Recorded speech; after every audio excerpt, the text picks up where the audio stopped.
Okay, so we've got our 360s wired. I'm assuming you have them wired because now we're about to up the ante into 540s. With 540s, you might want to find a little bit bigger of a jump because you're going to be in the air rotating a little bit more, so it'll just help you out. With 540s, the thing that's really going to come into play is your setup carve / wind up because you're adding another 180 onto your 360s. You've got to really pay attention to the speed that you're taking into the jump and making sure that your wind up carve doesn't suck up the entire momentum that you have going into the jump. Also, with 540s, the grab is really going to come into play because it'll keep you as one compact spinning unit. You don't want to be going half with your body, half with the lower half of your body. This one actually has to happen as one unit. It'll be a lot better off for you in the long run when we go on to 720s and 900s and all that other stuff. 540s, let's do this. Take it easy, building blocks. So we're building up to our big money moves. So, here we go. Watch on the approach here. I do a nice setup carve. It's very important to set up carve and your pop when you're spinning more than 360. All your rotation is going to be initiated in that last carve off the jump and the good pop that you get off the lip. You want to start to spot your landing when you come around about 360. Make sure to keep your head going and your shoulders going in the direction you're rotating though. You don't want to stop short there because you come up about 270 degrees short. Check the body positioning right here. I'm pre-winding to get my body around the amount of spin that I need. There's no way to make up for lost rotation once you leave the lip. Once you're very comfortable in the air spinning 540, it's cool to start adding your grabs. The grabs will help you stay nice and compact in the air and help you to spot your landing better. When grabbing your board, it's a good idea to release the board when you come around about 360. This gives you plenty of time to spot your landing and ride away clean. Practice spinning the 540s without the grab for a while first. The grab should just be an afterthought. You should be so comfortable spinning these tricks in the air, the grab just comes in as an added style.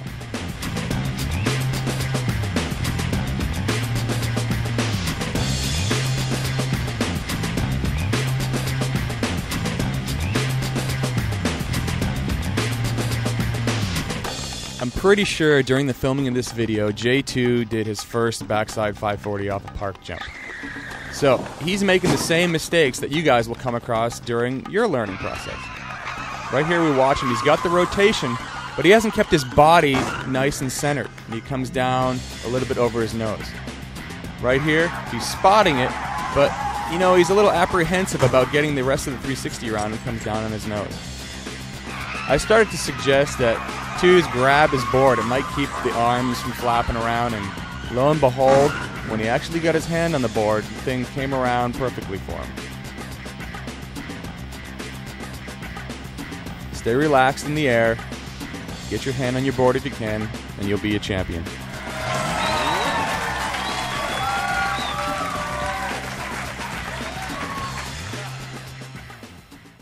We've moved on from our backside 540s into our front side and the mirror image, the switch front side or cab 540.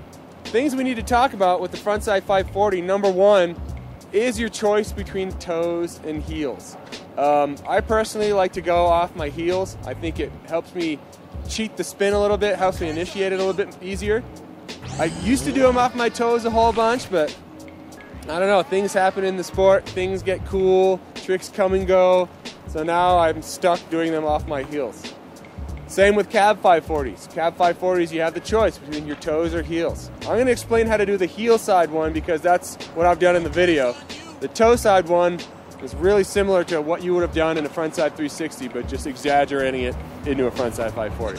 Things to remember, just like with the backside 540, your setup carve is going to determine how good your spin is. So making that anti-carve the other way to get you set up on the proper edge to pop off the jump, very, very important.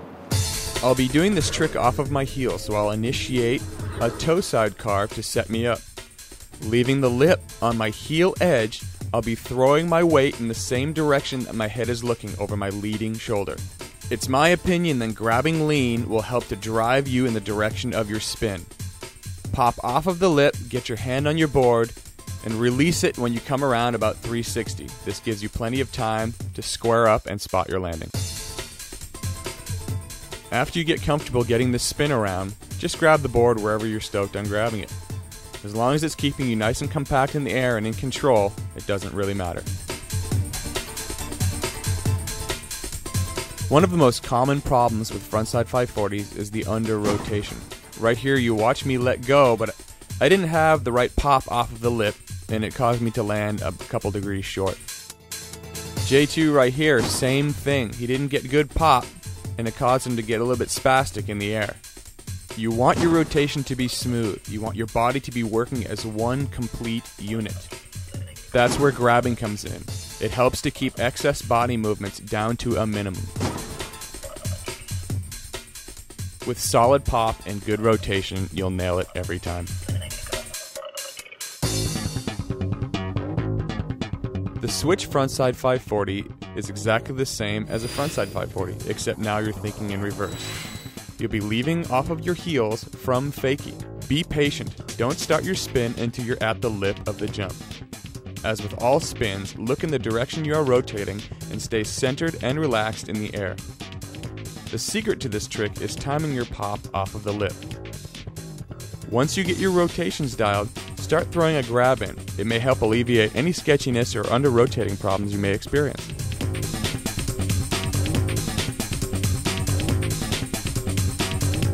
Be aware of carving too hard off of the lip. This tends to eat up all your speed and can cause you to come up short in the landing, creating for a nasty bruise on your tailbone.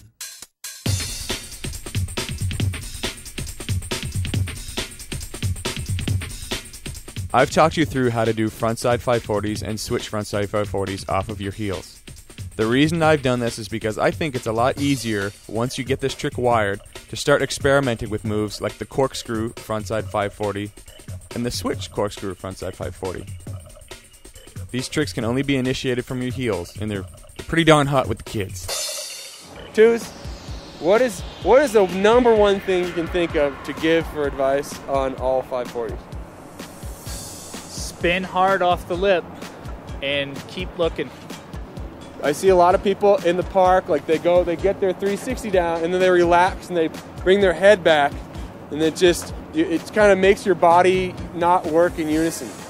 Dude's had a non-unison working thing going on out there. What was your problem with your frontside fivers?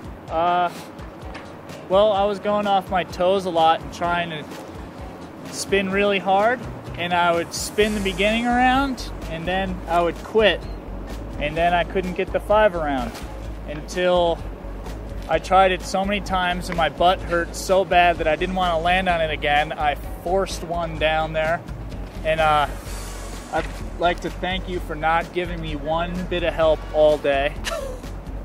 That really was sweet. Unlike this video, but that'll be cool because he's actually telling you what to do. Unlike with me, where he just assumes I know what I'm doing. Yep. Which I should. Assuming makes an ass out of you and me, mostly you. Alright, so we got serious for a while and everything was all cool and we did our spins and flips and you guys had game face, but let's say that you want to have some more fun and maybe you can't afford a lift ticket because they're $85.